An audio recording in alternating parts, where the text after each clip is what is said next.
Kampuni ya East African Portland yakiri umiliki wa shamba ambako ubomozi umeingia siku ya 5. What's going on here indicates a systematic disregard of recognized human rights standards on the part of the state. The affected families, some among the poorest of the poor, and their upcoming middle class, have not only witnessed lifelong savings demolished and crushed to ashes. Yanajiri hayo huku idara ya DCI ikitoa majina 30 ya watu wanaochunguzwa akiwemo mbunge mmoja. Wakilishi wa Meru wawasilisha hoja ya kumbandua gavana Kawira Mwangaza kutoka afisini kwa tuhuma za kukiuka katiba.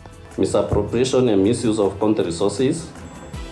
The governor has grossly violated, among others, Articles 10, 73, 201, 226, 227 and 230 of the Constitution. Na siku ya pili ya kongamano la mpango wa afya kwa wote laangazia mifumo ya kutoa huduma za afya kidijitali.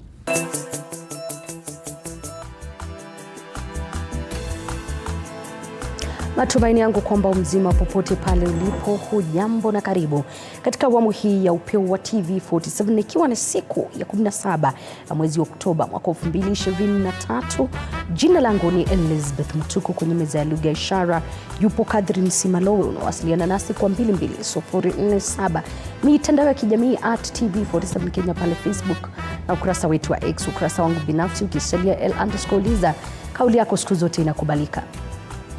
Na uongozi wa kampuni ya saruji ya East African Portland sasa unadai kuwa ardhi yenye utata nambari 1424 ambayo kwa sasa kuna ubombozi haijawahi kuuzwa kwa kundi la Aimi Malu Kenya, na yeyote anayedai umiliki wake si halali, kama anavyotuarifu mwanahabari wetu Mike Gagongo ambaye alizuru eneo hilo wakati viongozi wa Azimio la Umoja One Kenya wakiongozwa na kinara wa Azimio Raila Odinga walipokuwepo wakikashifu mchakato huo wa ubomozi.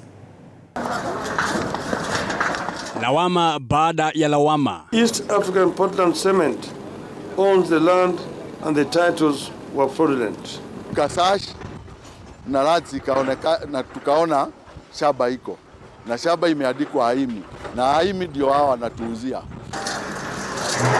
Ila ni lawama ambazo hazingeweza kuyazuia matingatinga ya ubomozi kutekeleza maagizo ya kampuni ya saruji ya East African Portland.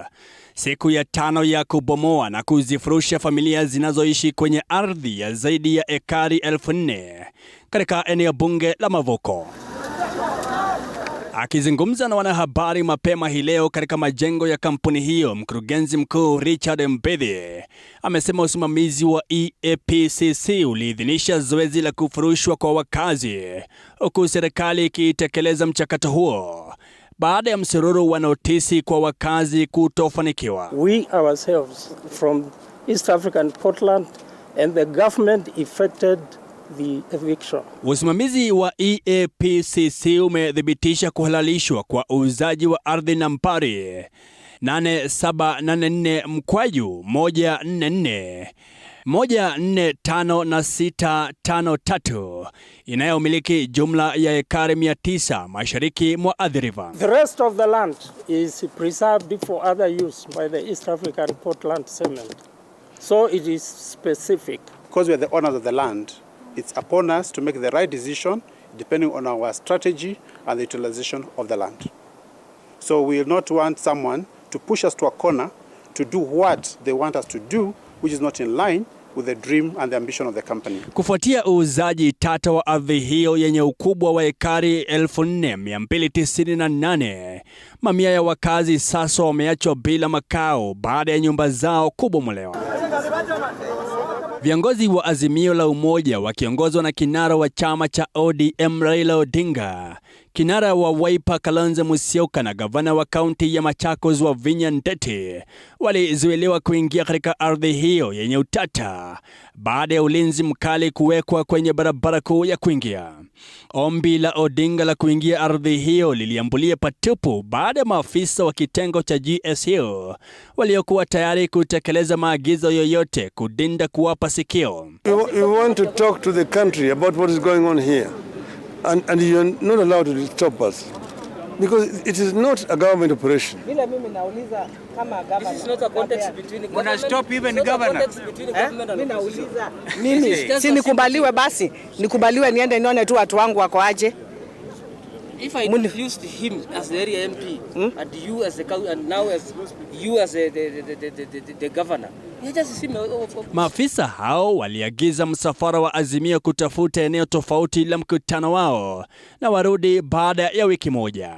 Akikashifu zoezi la ubomozi, Odinga amesema serikali ilipaswa kuwapa wakazi notisi maalum kabla ya mchakato wa kuwafurusha. Mahakama ilitoa uamuzi siku ya Ijumaa.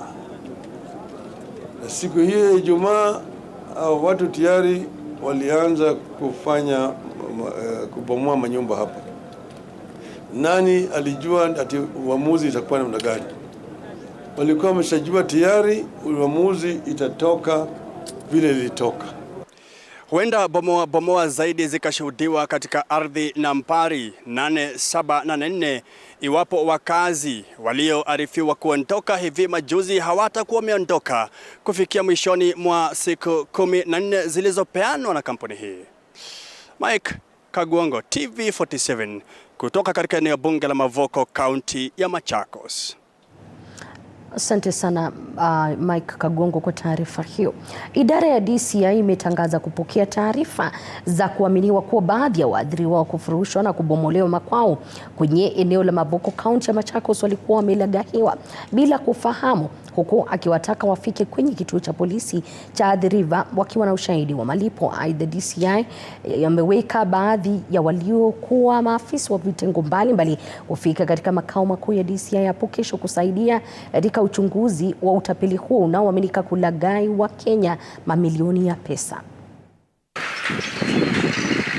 Baada ya kitumbua kuingia mchanga na mamia ya familia kufurushwa na nyumba zao kubomolewa katika eneo la Mavoko, Athi River, kaunti ya Machakos, mkurugenzi wa uchunguzi wa idara ya DCI ametangaza kupokea taarifa za kuaminiwa kuwa baadhi ya waathiriwa katika bomoa hizo kwenye kipande cha ardhi cha kampuni ya Portland ya utengenezaji wa saruji walikuwa wamelaghaiwa bila ya kufahamu kweli kamili kuhusu migogoro yoyote ya awali.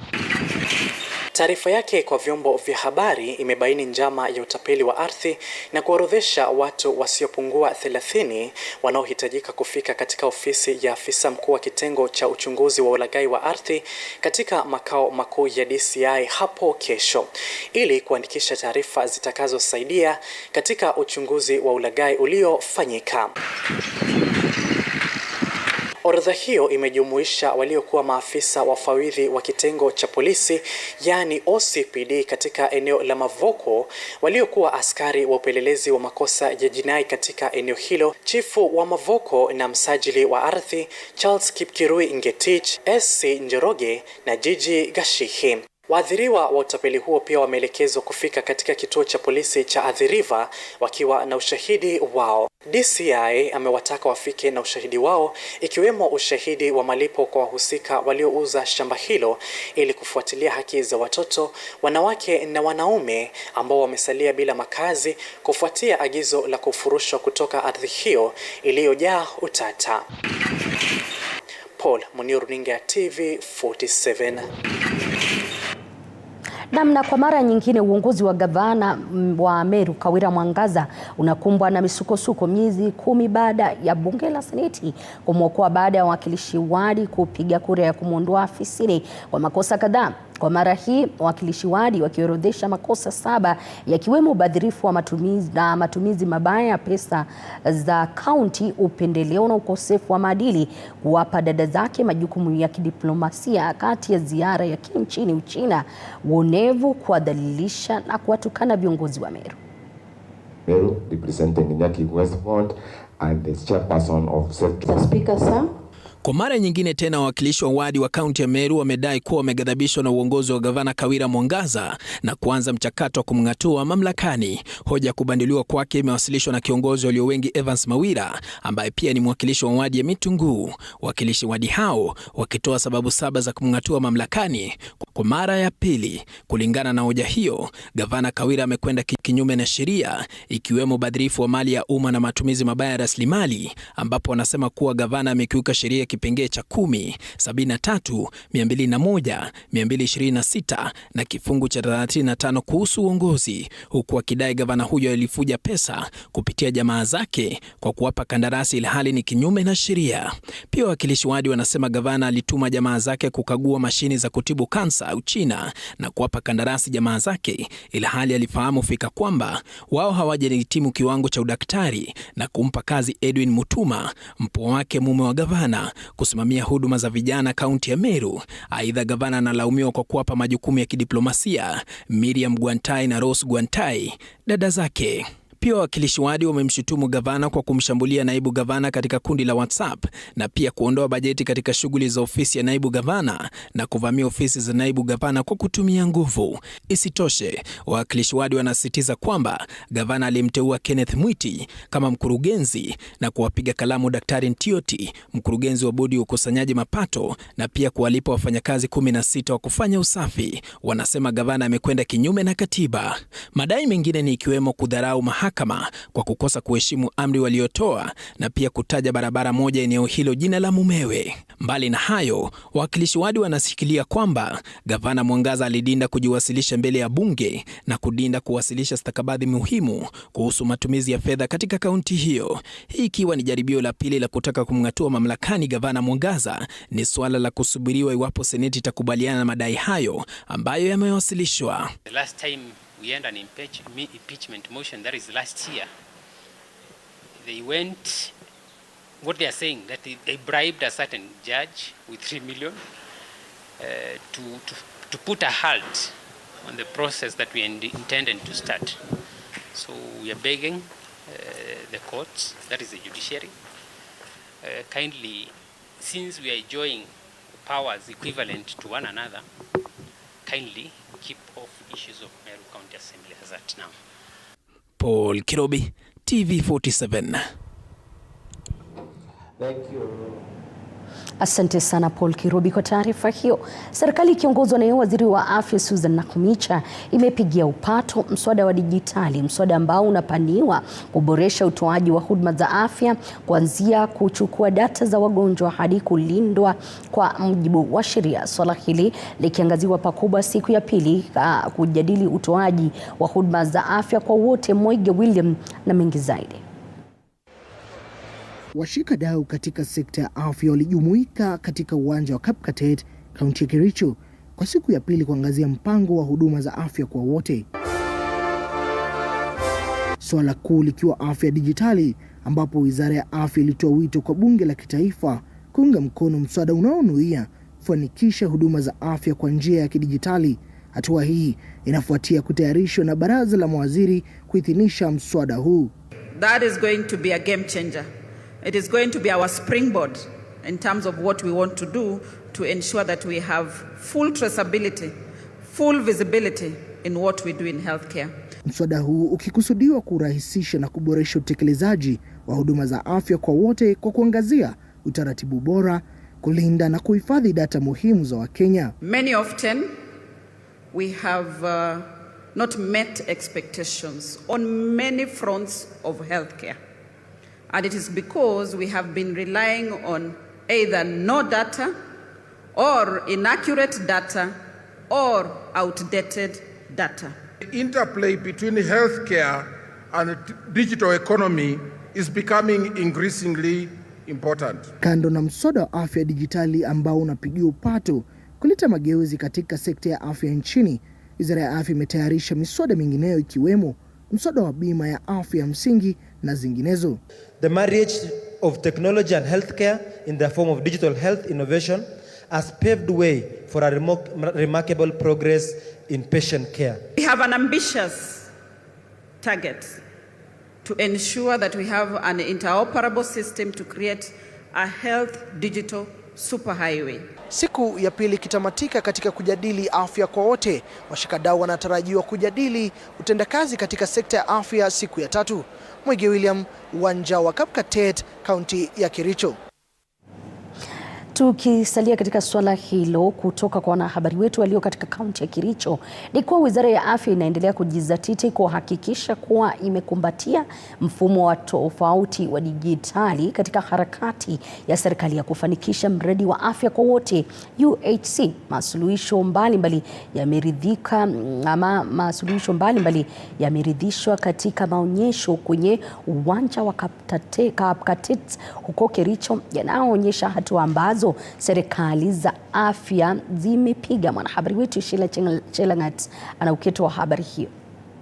Mara nyingi Wakenya wamekuwa na changamoto ya kupata huduma za afya hospitalini kufuatia foleni ndefu ambazo hushuhudiwa kila kukicha. Katika uwanja wa Kapkatet na kutana na mzee Philip Chepkwony ambaye amepata fursa ya kuzungumza na daktari kwa njia ya kidijitali. Mzee huyu anazungumza huku akimtazama daktari kwa njia ya tarakilishi. Anamueleza daktari shida zake huku akiashiria jinsi ana shida ya koo katika huduma zilizogharimu shilingi 195 tu. Pima vile mwili yangu, pressure naona ni sawa. Tena anapima mwili anaona ni sawa, lakini makosa tu ni hii hapa tu kwa singo. Ndio amesema nitapata. Ni dakika machache tu, si masaa mingi. Katika dakika chache amepata huduma na maagizo ya daktari. Baadhi ya manufaa ya mfumo huu wa kidijitali ni kuwa mtu anaweza kupata huduma wakati wowote bila ya kufunga safari ndefu kama ilivyo sasa kwa Wakenya wengi. Aidha, teknolojia imetumika katika mafunzo kwa wanafunzi, jambo ambalo Grace anasema limewafaa sana. The virtual reality are very interactive and they're quite enticing, and the students are able to feel as if they are in the research labs without being there. So it's quite interesting that you're able to be immersed in like 10 minutes or so and be able to go through the research lab.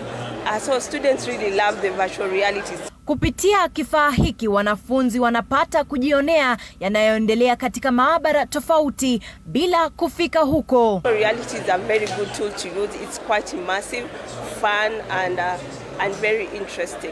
Si hayo tu, ila teknolojia pia imetumika katika kupunguza makali ya ugonjwa wa ukimwi. Things like an automated workflow for care coordination, where you can be able to see the patient and deal with the person as they are.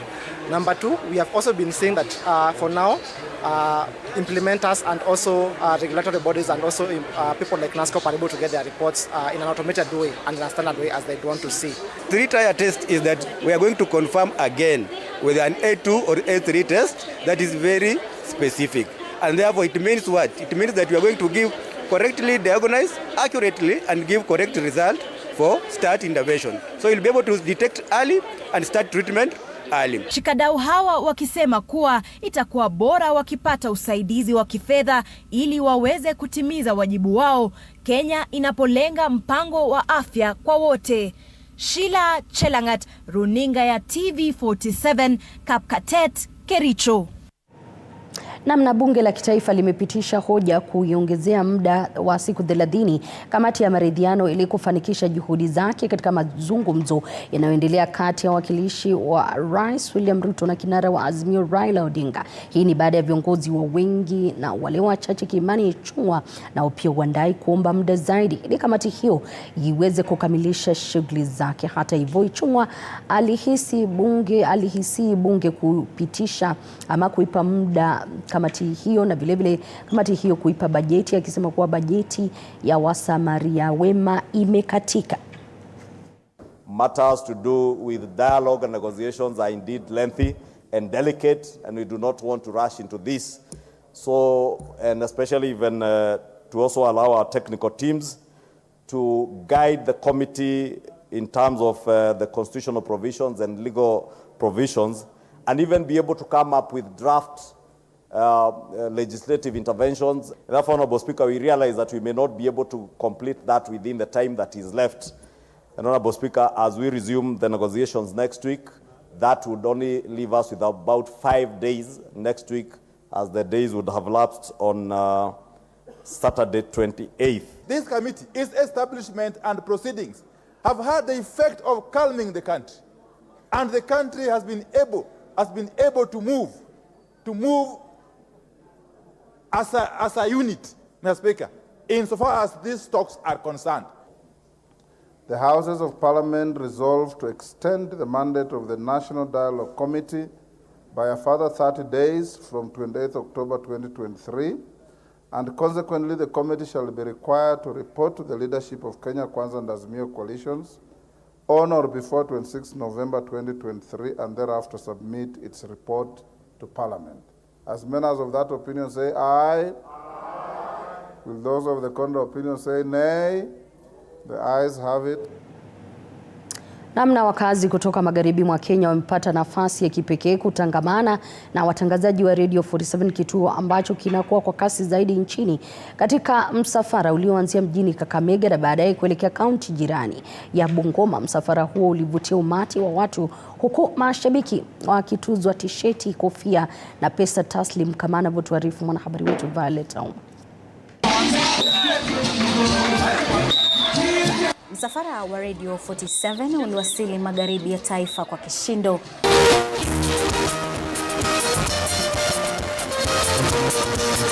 Watangazaji waliobobea wa kituo hiki kinachokuwa kwa kasi zaidi wakiongozwa na Linda Oriaso, Emmanuel Mwashumbe, Alex Mwakideu, Fred Arocho, Hassani Mwana wa Ali na Dr. Ofweneke, wakitangamana na mashabiki kwa burudani kubwa iliyojumuisha muziki na densi. Msafara huu ukilenga kuhamasisha mashabiki mashinani kuhusu vipindi murwa vya idhaa hii kupitia mita bendi 95.5. Na basi ni mimi wako Arocho, sura mbaya roho safi, nikiwa na mwenzangu Ali Hassan Kauleni. Anachukua mpira kule Luke Shaw. Arsenal Bukayo Saka pembezoni kule. Hatari kwa jana.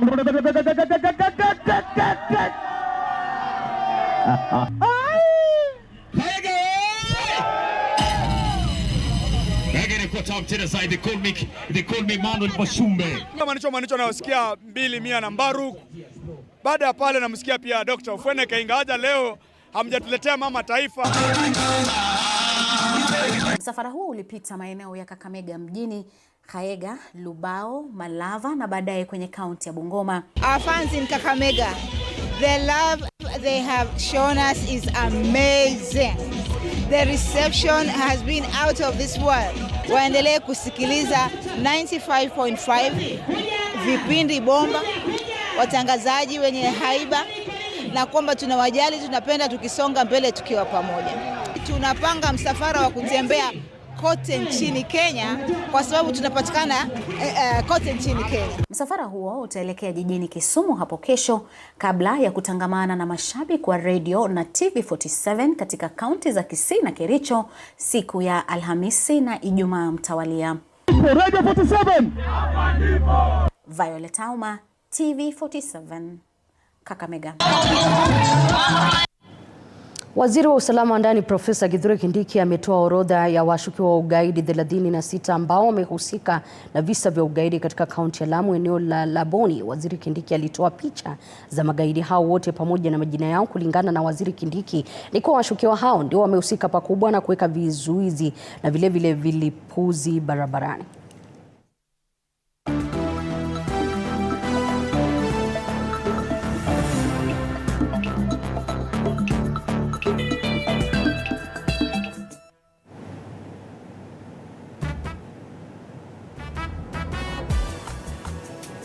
Kenya iko na uwezekano mkubwa zaidi kufuzu katika mashindano ya kombe la dunia mwaka wa 2026 iwapo itaendeleza fomu yake nzuri ilionayo katika mchuano ulioonekana katika mchezo wa kirafiki. Hayo ni matamshi ya kocha mkuu wa taifa wa soka ya wanaume wa Harambee Stars, Eugene Ferrat.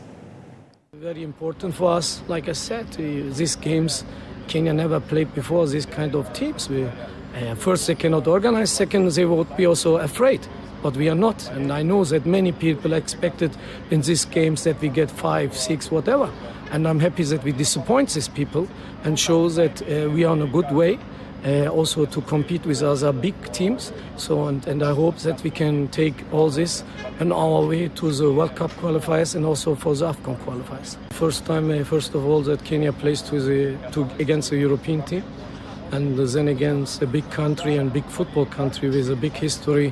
There was before Olympic champion, European champion. to play against this kind of teams with so good players, it's very tough. The boys played very well. We start nervous. We got a very simple mistake goal. The sad part is that our goalkeeper Brian got injured. This is the most biggest problem we had today. So the rest of the game, I think we controlled. We had a lot of goal chances. We could also easy win. So, but it's football, and last minute Russia scored. And therefore, I'm happy with the way we played. But result, we could also win, I think. Kwingineko ni kwa kampuni ya makali ya kupima makali ya saratani dhidi ya wachezaji bora zaidi saratani Afrika Mashariki. Timu hiyo itaongozwa na nahodha Benjamin Magana, itajumuisha Martin Njoroge, Joyce Nyarui miongoni mwa wengine. We are prepared for the Mombasa Open Tennis Championship. All of our players are ready for the battle with the foreigners who are coming from Uganda, Tanzania, Burundi and Rwanda. It will be a very challenging tournament, and it will really help local players to up their games. Our players are very prepared because even just last month they were in Germany playing in the World Rapid Chess Championship, and which they performed very well. And I know with this local regional tournament they will be up.